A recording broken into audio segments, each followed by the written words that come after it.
Bonjour, la Bible dit dans Acte 5 au verset 42, et chaque jour dans le temple et dans les maisons, il ne cessait d'enseigner et d'annoncer la bonne nouvelle de Jésus-Christ.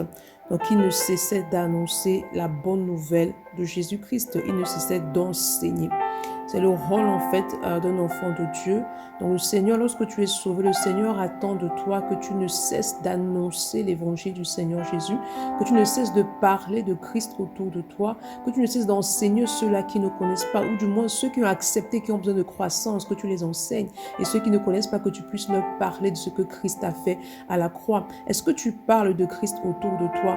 Parce que la foi que tu as reçue, le salut que tu as reçu par l'œuvre de la croix, tu dois pouvoir parler aux autres enfants qui puissent également désirer se tourner vers le Seigneur. Donc il est important que tu te décides, que tu prennes l'engagement et que tu t'appuies sur le Saint-Esprit en tout temps de parler de Christ. Peu importe où tu es, ne perds jamais une occasion de pouvoir évangéliser, ne perds jamais une occasion de pouvoir parler de Christ. Pourquoi? Parce que chaque parole que tu sors est une semence, est une graine que tu sèmes. Et lorsque tu sèmes cette graine, alors le Saint-Esprit va faire en sorte que cette graine puisse porter du fruit digne de repentance. C'est pourquoi ce matin, demande au Saint-Esprit d'activer en toi le fardeau pour les âmes. Demande de déposer dans ton cœur le désir et le zèle nécessaire pour pouvoir proclamer l'évangile au quotidien. Bonne journée. Shalom.